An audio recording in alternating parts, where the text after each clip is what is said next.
All right. Did any of us guess that the Rutgers week would be this interesting? Welcome to Buckeyes Live here at the Voice of College Football. Comments, questions, debate topics, leave them there in the live chat. You ultimately produce the show, but here's our panel as it always is, and we appreciate these guys for now 125 shows. Steve Hellwagon from Bucknuts 247 Sports. There in the middle, you got Tony Gerdeman from Buckeye Scoop and a double scoop of Buckeye Scoop with Kevin Noon from Buckeye Scoop. How are we all doing today? Doing great. All right. We're 4 games into it. The Buckeyes at 3-1, taking on Rutgers, game number 2 in the Big Ten in Piscataway. All right, Steve, despite the score, the quarterback situation, Travion Henderson rushing for almost 100 yards, a number of things that people could have gravitated to on Saturday night following the game against the Zips of Akron. The talk was all about Kevon Pope and what happened on the sideline, what he tweeted out, the situation there. I listened to Ryan Day's news conference concerning his actions and the consequences now off the team. And that's exactly what Ryan Day stated. He wasn't going to get into specifics, but said that, player actions are going to be dealt with and there were consequences and we dealt with the situation. Yeah, really tough situation. Kayvon Pope was a senior for Ohio State, had waited around for 3 years for a chance to play, and it really wasn't happening for him this season. First of all, the Buckeyes have gone from 3 traditional linebackers down to 2 by playing the bullet safety quite a bit as the third linebacker. So the opportunities for linebackers to get on the field have been dwindling. What's interesting to me, I looked at some of the play counts that came out for the first 4 games. Dallas Gant played 41 plays in the first game at Minnesota and had 8 tackles, and then his playing time was basically slashed. Like, he didn't play at all, hardly less than 10 plays the next 2 games. And I think he saw the handwriting on the wall and he walked away and entered the transfer portal early last week, probably on Tuesday, right before they were getting ready to start heavy game prep. He's like, I'm out of here. I'm not playing the next game. So he's out. So then here's Pope, who hardly played at all against Minnesota and Oregon.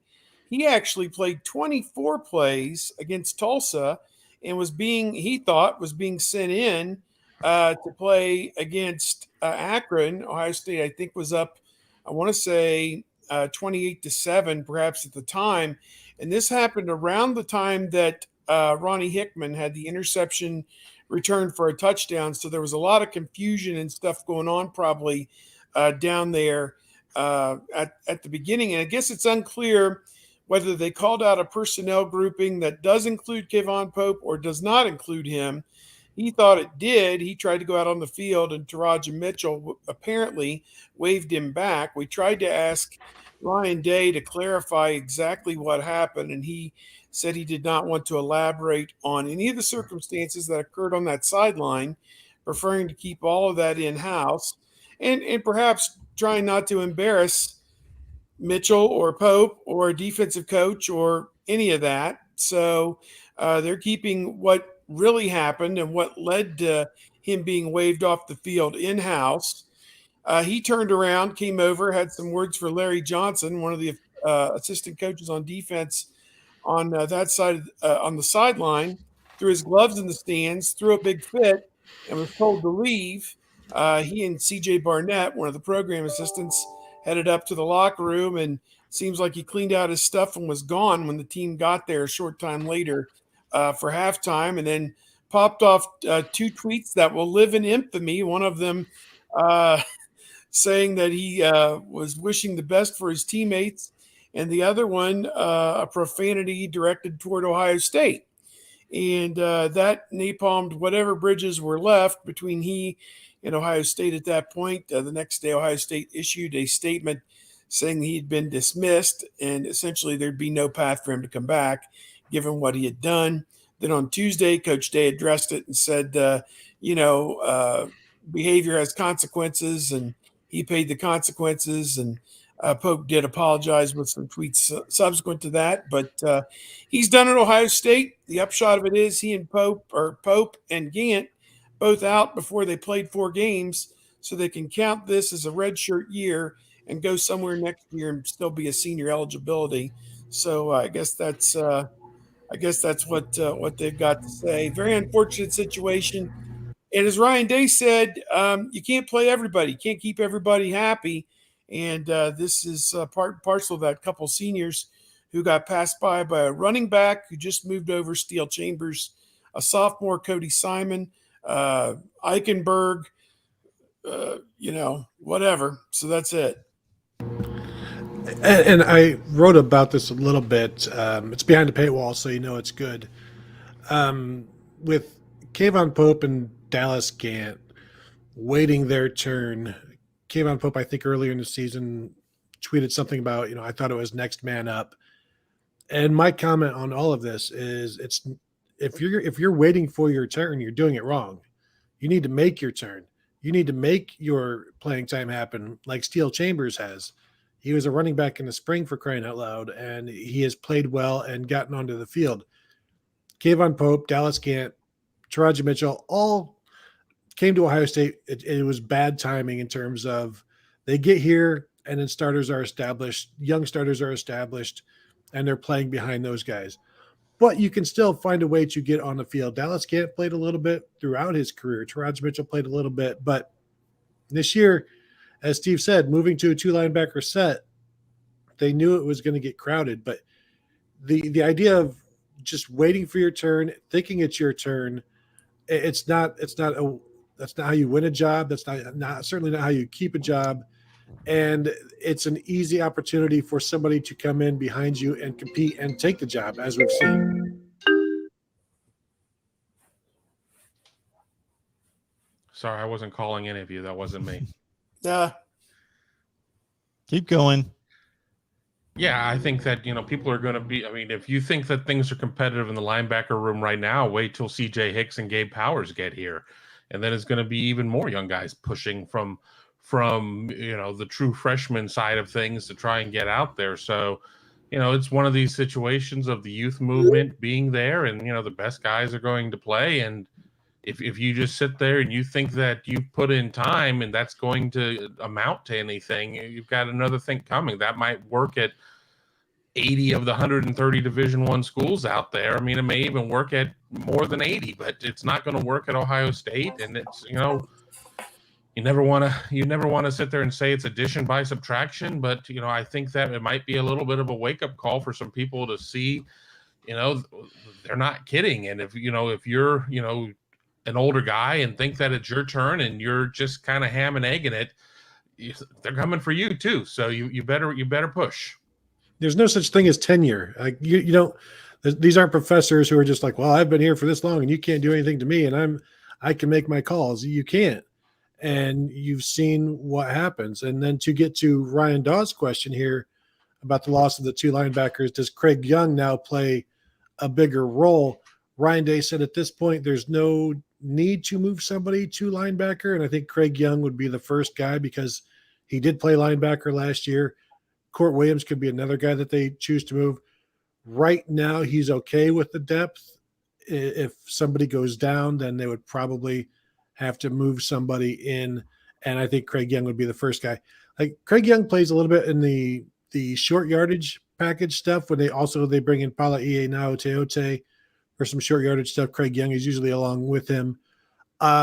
With how well Ronnie Hickman is playing at this point, it's hard to find snaps for Craig Young. It's kind of like the situation in 2019 when Pete Werner was playing so well, it was hard to find snaps for Brendan White.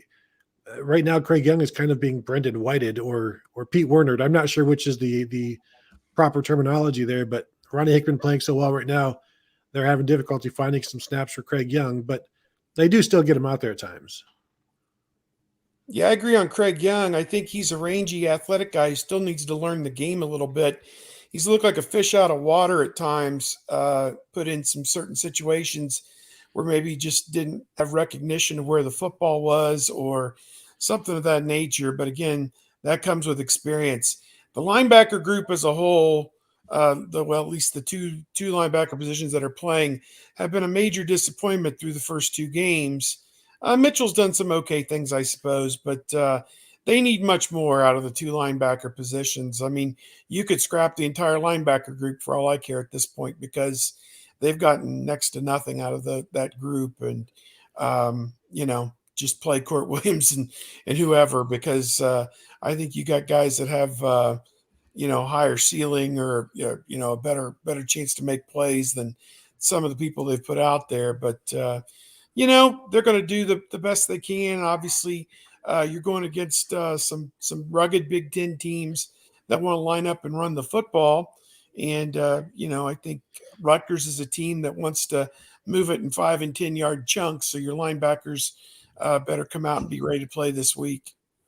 Yeah, and Steel Chambers, the former running back, he's come out, and you see him out there during some high leverage moments, and you're like, wasn't that guy just playing running back 6 months ago? And I can make an argument that he's one of the top linebackers on the team right now. And I don't know if that's as much of an instance of it being that Steel Chambers is just that guy, or if it's just that nobody has stepped up and been able to reach for that brass ring, and that Steel Chambers just by default has been able to come in and do that. But I don't think we're any more clear on what a true linebacker rotation is. But I also, to kind of get back onto Ryan's question, I don't know if you need to be making dramatic moves at this point to try and shore up the room just based on that. As Tony had said, if something else changes and they lose more in the head count, another one, then maybe you do. But how badly could they use a Zach Boren moving over from fullback to linebacker right now, as we remember what predicated that in that Indiana game? That's right. Ryan, thank you so much for the super chat. We appreciate that. And Ryan reminds everyone that the super chat is available for everyone.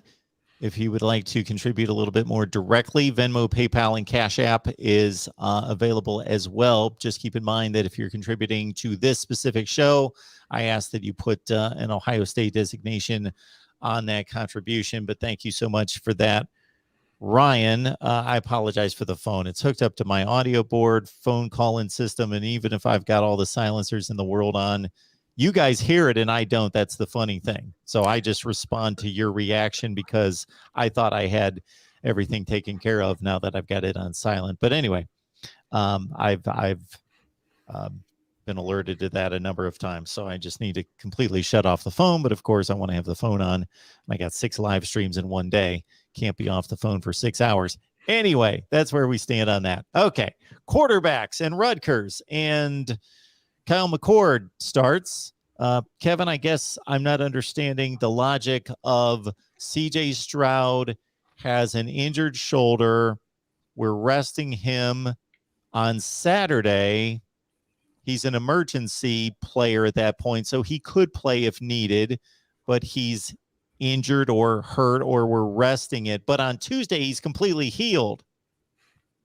Yeah, he got that Mr. Miyagi stuff from Karate Kid or whatever, going on with that. I don't understand necessarily what the mindset is there. I mean, I saw CJ Stroud in the fourth quarter throwing the football around with guys, but he was throwing it left-handed instead of right-handed. So, I mean, he certainly was, you would think your natural inclination, if it wasn't something legitimate, would be to, oh, nobody's looking, I'll just, do it as is. But he was throwing kind of left-handed and laughing with the guys, in a game that was well in hand. But Ryan Day comes out and says that as long as there's not a setback, that it's going to be Stroud's game. But, I look at this and I'm of the mindset, now that they know what they can get out of McCord, now that they know what they can get out of Miller, if CJ just doesn't look right, if he's ineffective, if anything like that's going on, does it create an easier path to be able to bring one of those guys in without creating some sort of congressional investigation? It's obvious that your shoulder's not right. We're going to bring in somebody here for the short term. This is, not a case of you getting Wally pipped and losing your job. But, this is one of those instances where I really wish that we had a little bit more access to practice to be able to see some of these things, because it doesn't all add up. Anything on this one, Steve? Not just concerning Stroud, but Kyle McCord's play against Akron, whatever you've got on the quarterback drama. Yeah, I think they shut Stroud down earlier in the week. I think that he did not practice Tuesday or Wednesday, didn't throw. And so he actually had over a week of rest before he got back in, let's say yesterday, to practice. And, none of us get to attend practice. We'll get to talk to Coach again on Thursday and maybe some players this afternoon. But so we really don't know where things stand. My assumption is if he's 90%, he's going to play, and that's fine. I think they can beat Rutgers one way or the other. Rutgers is a good team, no question, 3-1. But I do believe Ohio State's got some playmakers that are going to help them separate in this game. And if their defense plays a representative game, I think they'll be okay. McCord, to me, it was a B+. He had a very slow start, obviously, some bad passes early.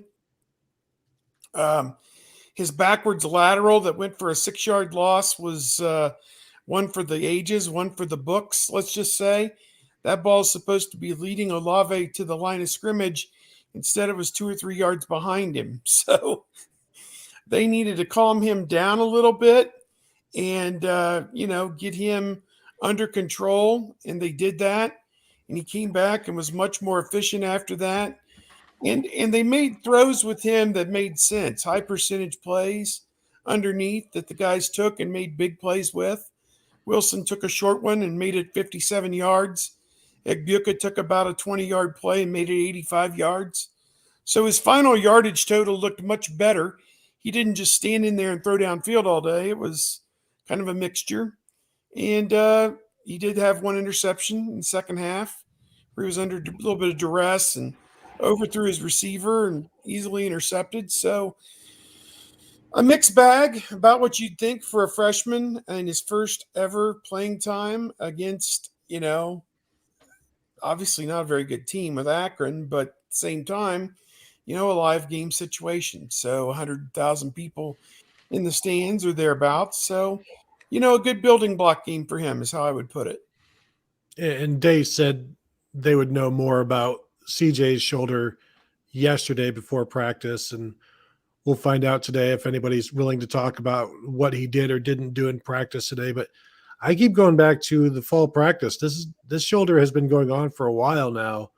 When he didn't practice the one practice we were allowed to be at, along with the Big Ten Network, where they pretty much shut him down, and that's not something you normally do for a quarterback who is still trying to learn the offense and get the reps necessary. It's not, you don't normally just shut a quarterback down, certainly not your starting quarterback.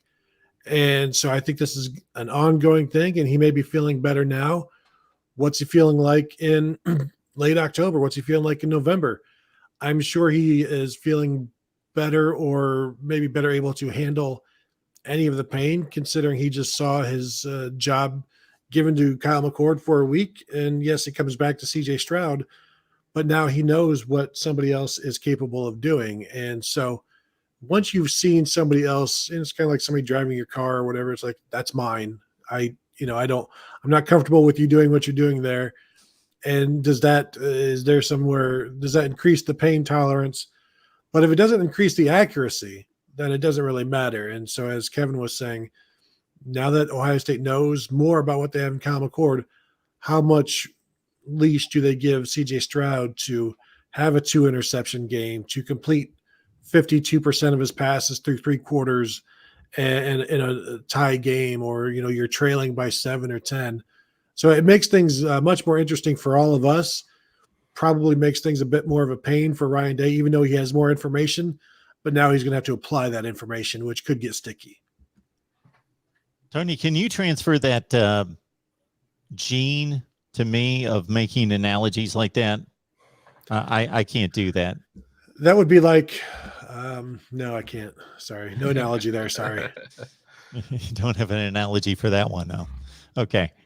Roger Smith, let's get to this. Tony, we'll start with you. We're going to put you behind the orange wall, but it's for good reason.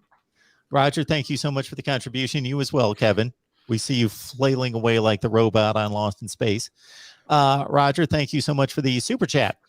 Is Ryan Day's recruiting, Tony, starting to show itself on the field, i.e. freshmen playing backup quarterbacks to get playing time to keep them from thinking portal move? Tough to keep them from moving in that direction. Yeah, and Ryan Day has talked about the portal, and dealing with quarterbacks is a completely different animal. You're going to lose some. That's why you sign one every single year and deal with that. But you're definitely seeing Ryan Day's recruiting showing on the field. I think one of the big things I've been talking about and everybody's been talking about this past week and for the last couple of weeks is just the youth movement that is going on at Ohio State. And you're seeing that with Travion Henderson. You're seeing Paris Johnson as a sophomore starting. Redshirt freshman Luke Whippler at center. That's, those are two Ryan Day guys. You've got Jackson Smith and Jigba as a sophomore. You saw Emeka Egbuka the week before. Defensively, JT Tuimoloau, Jack Sawyer, Tyleek Williams at tackle.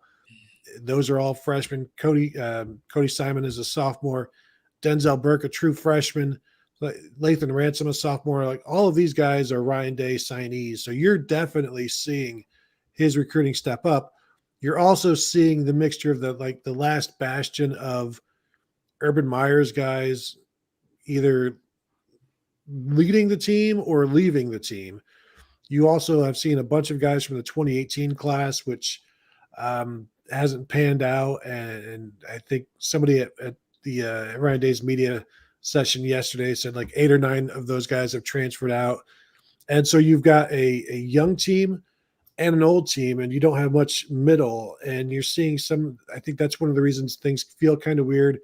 One of the reasons why you do have such a youth movement going on is because there's, 40 or 45 freshman eligible players on the team right now. And that's not even counting the redshirt freshmen last year who are still technically redshirt freshmen this year, like Steele Chambers and all of the third-year guys who redshirted. Like, if you want to add those guys, and there's probably 50 or 60 players who have freshman eligibility on this team, which is one of the reasons why Ryan Day keeps talking about how young this team is. But I think it's clear to see the future is pretty bright with all of these guys, and you'll see more guys coming up. Marvin Harrison. We saw Evan Pryor a little bit. We're not going to see him much more this year, but even Mayan Williams is a Ryan Day signee, pushing all of these veterans aside. And that's where you need as Ryan Day said this week and last week when I asked him about it, you need these veterans to be good teammates. They need to support each other.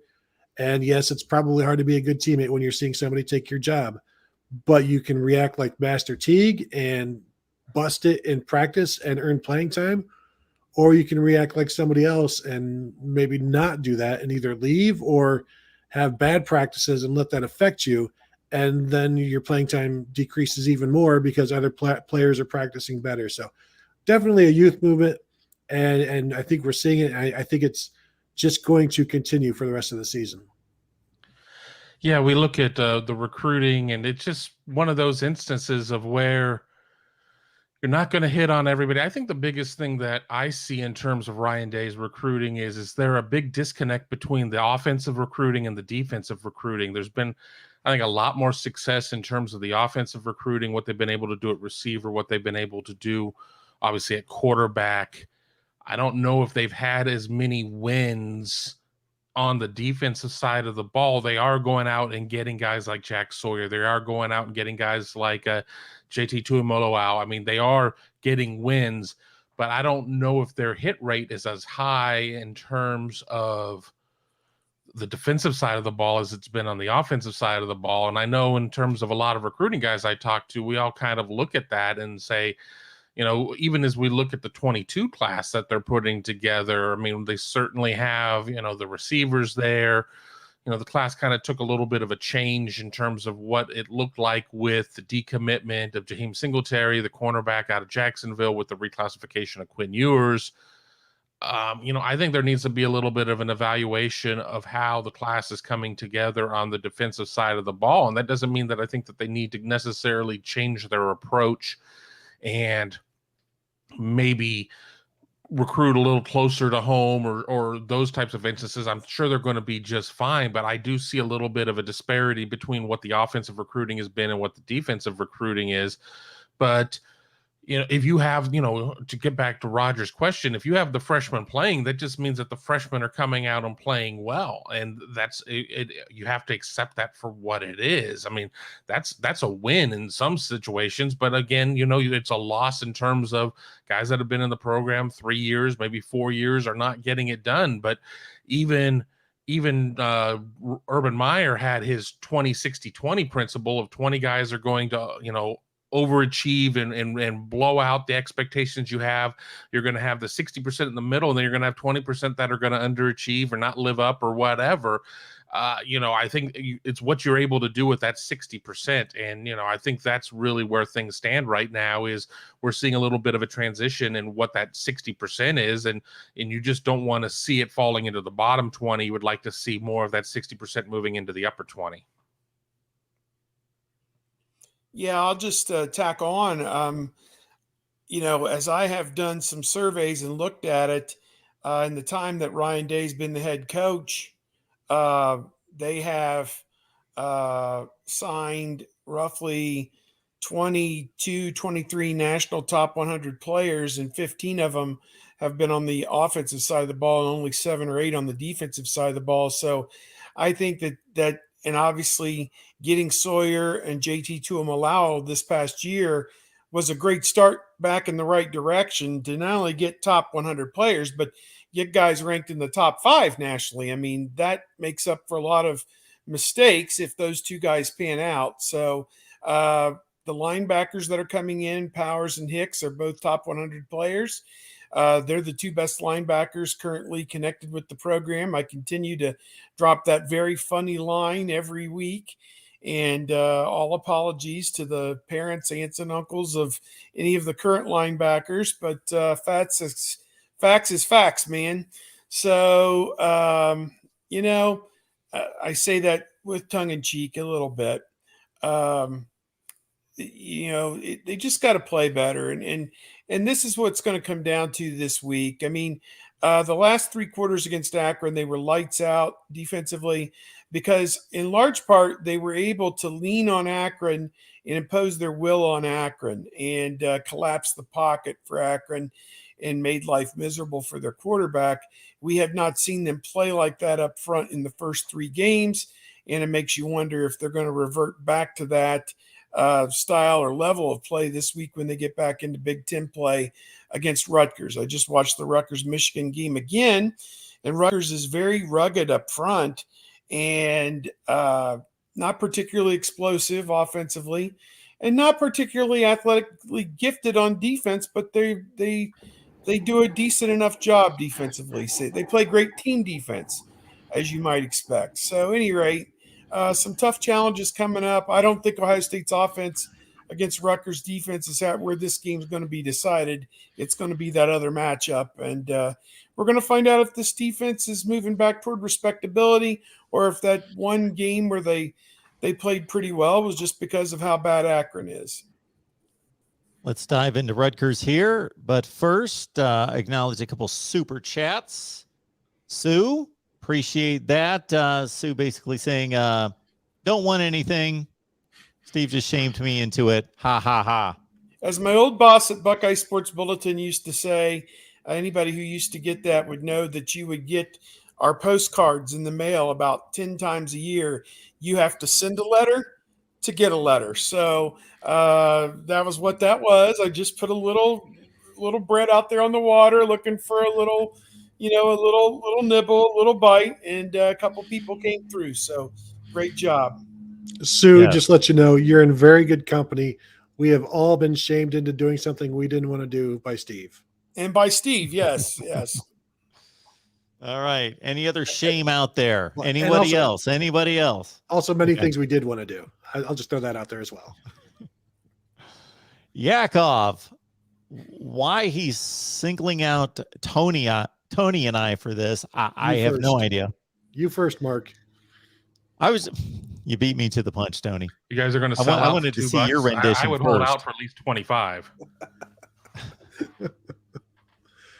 I know that, way back when in my local TV days, I can remember, all sorts of, Friday night before the big Saturday, being out at the pep rally or whatever, out at the tailgating before a Mississippi State, Ole Miss, or Alabama game, and getting caught up in the let's do the chants and the cheers together and whatever. I remember a Giga Maggie's woohoo kind of thing with the big thumb. I remember doing that. The woo piece, pig suey. That's something. There's something there, but I don't know. It's like a woo. That's all I remember.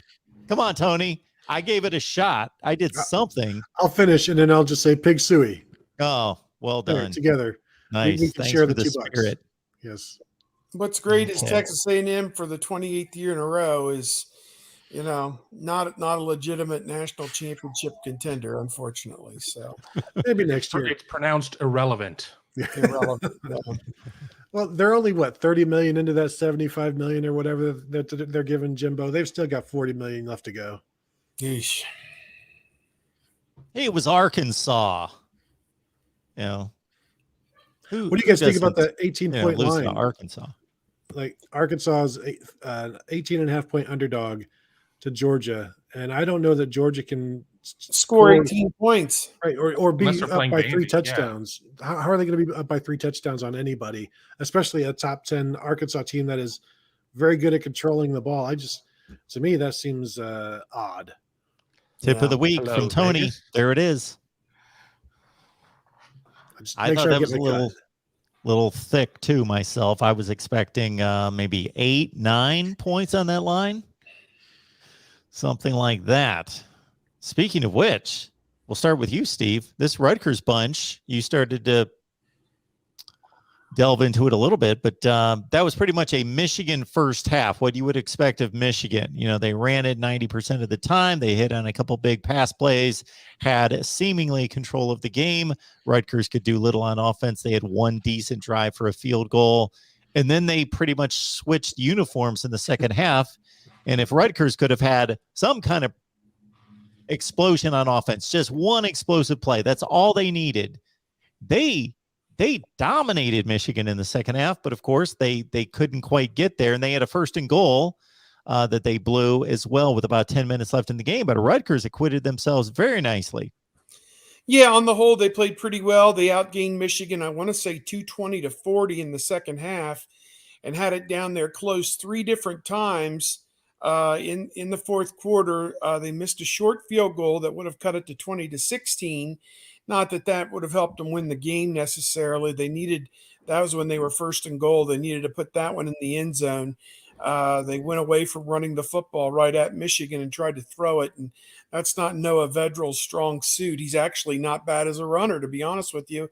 I think he's got Aaron Cruikshank and he's got Bo Melton, who are decent enough veteran receivers, cagey guys that will make a few plays, but I just don't see where they take the top off the defense very often. So I think that's kind of plays to Ohio State's strengths perhaps a little bit. Then on the possessions after that, I think they gave it up on downs at about the 38-yard line on a 4th down, and then finally fumbled with about a minute and a half to go. Their last gasp, fumbled, and that was their first turnover, I believe, of the year for Rutgers in 4 games. So they're not a team that's going to help you out by turning it over, being loose with the football. So they gave Michigan every bit of fight that Michigan could handle. Michigan had a lot of weaknesses that were exposed in that game. They were not able to particularly establish the run against Michigan. I think less than 100 yards rushing, I think, for Michigan in that game. And I don't know. It just seemed like a weird game. Michigan got out of there with the win, 20-13. But Rutgers wasn't. For a team that we've seen in past years just get decimated one game after another against Big Ten opponents. Just a little bit more competitive this time around. Yeah, I don't think this is the Rutgers teams that we were used to seeing between Schiano and Schiano. I think this team has taken some steps forward, but let's slow our roll on Noah Vedral, who threw for 300 and something yards against Delaware out of the FCS and is averaging about $145 throwing the ball against Division I FBS teams. Let's slow our roll in terms of what Rutgers is able to do defensively in terms of against the pass when the teams that it's faced have been in the 70s, 80s, and the 110s in terms of throwing the ball. I think that there's, we love to look at the stats to find trends, and sometimes we can't go too far down that road because Ohio State played Tulsa, a team that had not scored a passing touchdown and then scored 2 against Ohio State. So you just never really know at this point. But Rutgers doesn't have the offense to be able to hang with Ohio State. Even if Ohio State takes 2 steps backwards on defense, I don't see a Rutgers offense that's going to be able to win a 38-35 type of game. But I've gone through the previous 7 games and just where Ohio State has really been able to hold the edge, and I'm talking slow to try and get to my numbers that I have here. In 7 previous games, Rutgers has rushed for 110.4 yards per game against Ohio State and thrown for 132.6. So for those of you who don't want to do the math there, that's 243. So not really going to get it done. And Ohio State has averaged 278 a game on the ground and 307.7 in the air. I'm not saying that we can just sit there and say this is what's going to happen because this is what happened in 2014 and 15 and 16. But I think that Rutgers still needs to get some more guys, especially on the offensive side of the ball. Leonte Carew is not walking through that door. No, Mohamed Sanu is not walking through that door. I think the approach last week against Michigan was very conservative. And you can do that against Michigan. I don't know how conservative you can be against Ohio State on offense. We saw Greg Schiano pull out all of the stops last year, special teams, offense, defense, whatever they could do to try and steal possessions, steal points. And I don't know that he needs to try to do all of that this week. I know Ohio State will be looking for it. But you're talking about an Ohio State offense that is, putting up 550 yards, 45 points, 40 points, whatever it is. Like, you can't expect to hold them to 24 and win 27-24. Like, you're going to have to take more risks, I think, than they did against Michigan. Ohio State's defense will need to capitalize on those risks. That hasn't happened this season. We'll see how much better they are.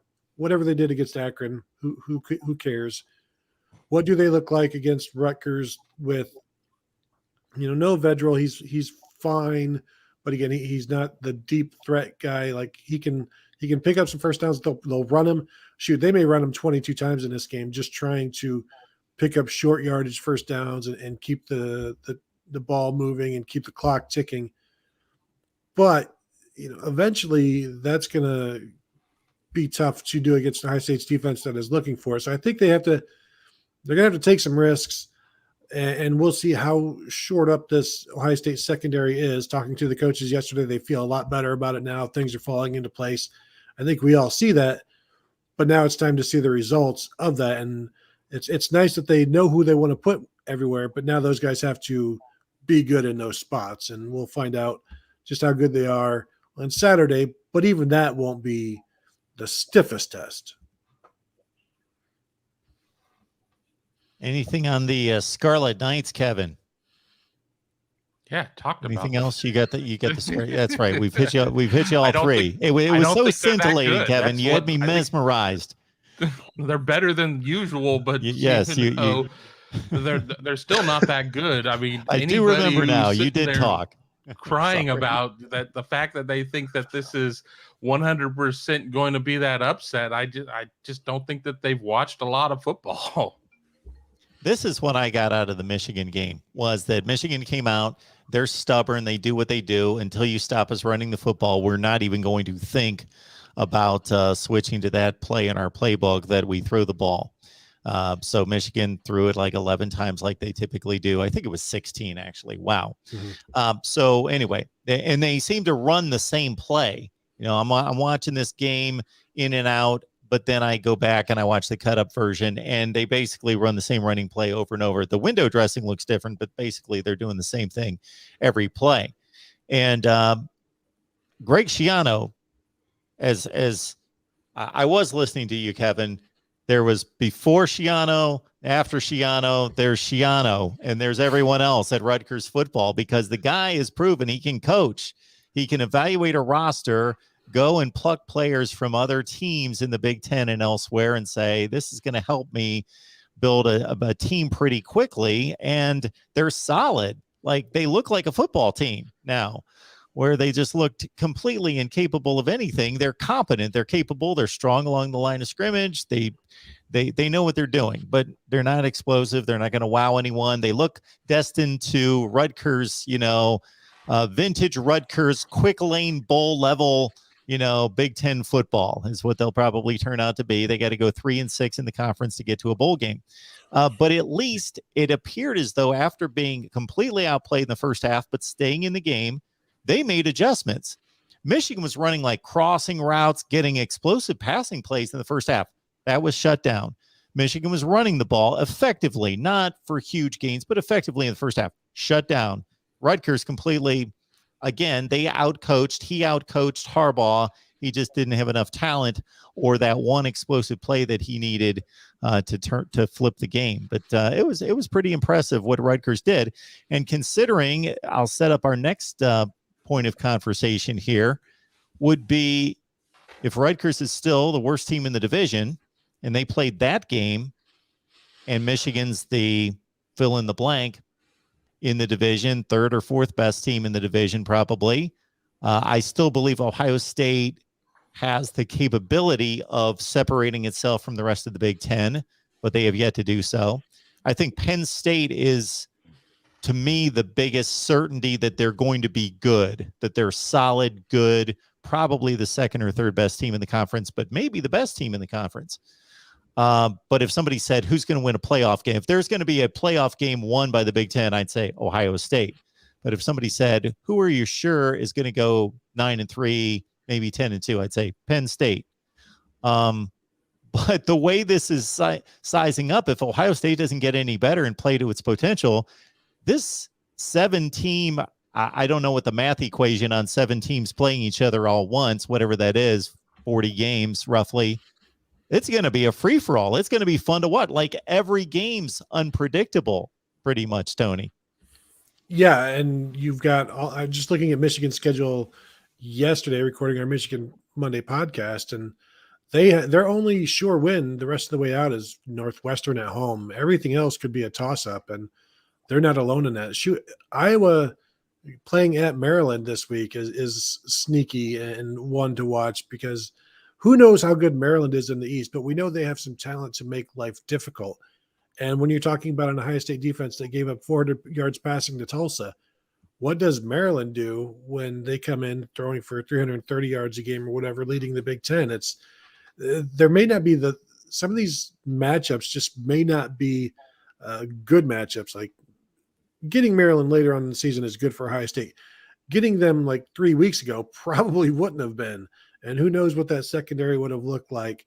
And yeah, just each week there's just games to keep an eye on, because there's nobody is so good. And maybe Ohio State has way more talent than anybody else. But if the scheme and the execution isn't there, then the talent is minimized some, and you come far enough back to the pack. But like Penn State, I don't know why they can't run the ball. There are issues for each of these teams, but those issues also allow in cracks that other teams can exploit and take advantage of. So yeah, it's going to be fun. It's going to be fascinating. Usually it's the West that is all jumbled together. This year, maybe it's the East more so. I'll throw in here, one of our posters seems to be very anti CJ Stroud, and he's working with some revisionist history here. Dwayne Haskins didn't play as a starter as a freshman at Ohio State. He'd been there a couple of years. Braxton Miller had some terrible games his freshman year as a starter. So that's revisionist history. He says did those guys ever play a game like Stroud has? And I don't think Stroud's really played that bad of a game. And he had another one in there as well. JT Barrett. I mean, the Virginia Tech game was about as bad as it could possibly be, kind of along the lines of the Oregon game. So a little bit of revisionist history. Those guys didn't start on third base, and neither has CJ Stroud. So, to say he's not living up to anything after 3 starts and hasn't proved anything, I don't agree with that. I think, I think could he have done better against Oregon? Yeah, but I mean, when you throw 54 passes, there's going to be some mistakes in there somewhere. And I think, they didn't lose that game because of CJ Stroud, I don't think. So, I think it's been pretty well documented why they lost that game. Let's not forget Braxton Miller. Ohio State won a game where Braxton Miller completed 1 pass. I knew where you were going. And he ran for 34 yards in that game as well. So it's not like he only completed 1 pass, but he rushed for 240 yards. No. It was ugly. And Terrell Pryor had ugly games. Braxton Miller had ugly games. JT Barrett. Dwayne Haskins got benched coming off the bench one game and had to have JT Barrett come back in for him. You can go ahead and criticize CJ Stroud for throwing some errant footballs, but his start to his career is as good as it's not quite Justin Fields and Dwayne Haskins, but those are the 2 best quarterbacks in Ohio State football history. CJ Stroud is on pace to be number 3. Yeah, I think it's just the consistency of him coming out with his slow starts. Mm-hmm. I think it's that we see in the start of his games, he's high on all of his throws or a good number of them. I think, if it were, okay, he had a bad first quarter in this game. Okay, he had a bad third quarter in this game. Okay, he airmailed a couple in this one. Okay, this one he came up a little bit short, but I think it's that consistency, and people are using that small sample size of 3 games because obviously he didn't play in the 4th one and saying, well, we've seen enough. This is what he is. This is who he's going to be.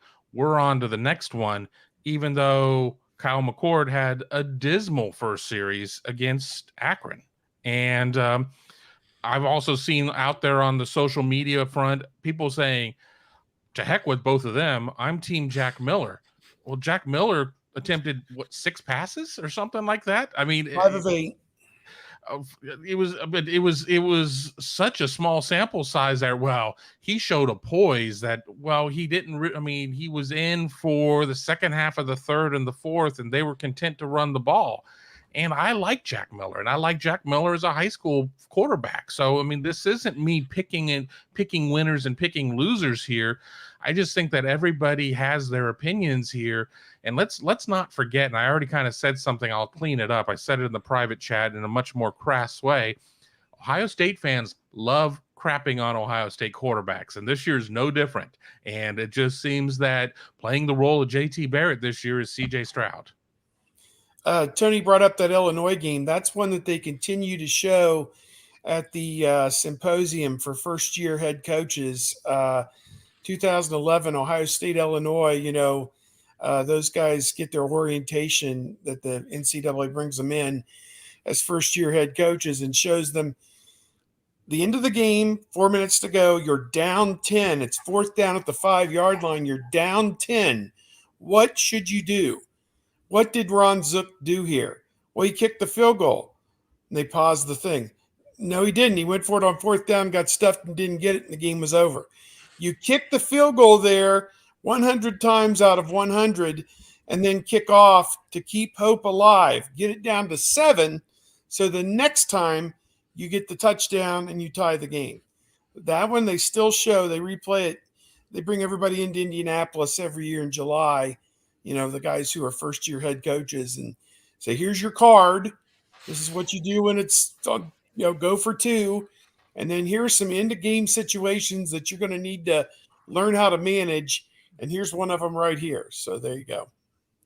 I think they just have a card of what Zook has done and say, do the opposite. I think do the exact opposite. A long card of everything. Exact opposite. Like recruit kind of like Ron Zook, don't do anything on the field like Ron Zook. Don't coach or develop players like But him. you can water ski like Ron Zook. If you want to, yes, water ski like Ron Zook if you can. That's a benefit. Zooker. Health, it's fun.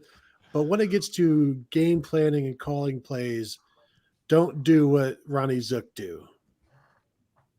Are we not giving Jim McElwain credit for his water skiing? Is that what we're doing? Are we attributing that to Ron Zook instead? Is that what we're doing I've here? seen him lay on boats with sharks. I don't know. I don't call that water skiing.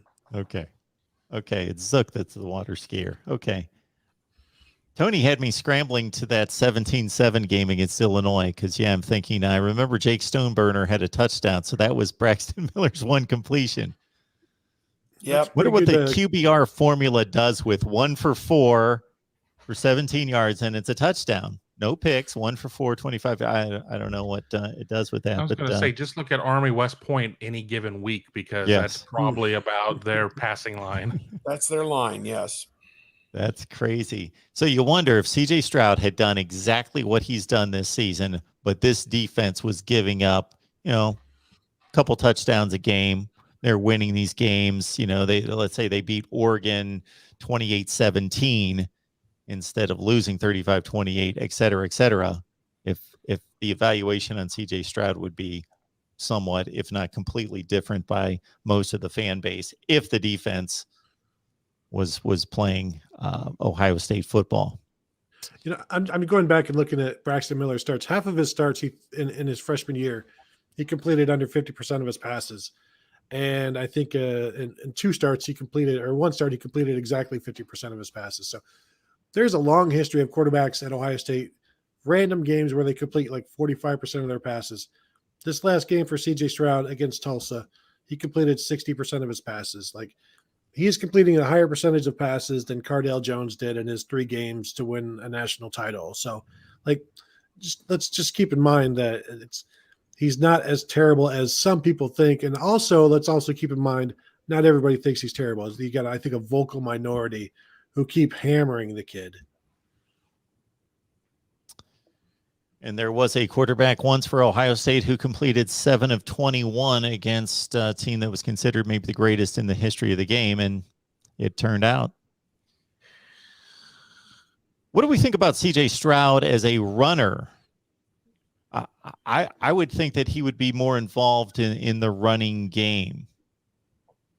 We'd like to see it. I just think until he's healthy, you're not going to. So this will be an important game for that. We'll see if he's up to it and ready to do it, wants to do it, can do it, asked to do it. Will it be called? We don't know. Again, another one of the great unknowns going into as they return to Big Ten play. I mean, you're trying to win conference games now, and you don't have the full array of all of your weapons available to you on offense. That quarterback run means so much. And, it doesn't have to be for 100 yards every game, but for the right 40 or 50 yards that convert 3rd and 6, it means the world. So, to me, that's what's been missing the first 3 or 4 games.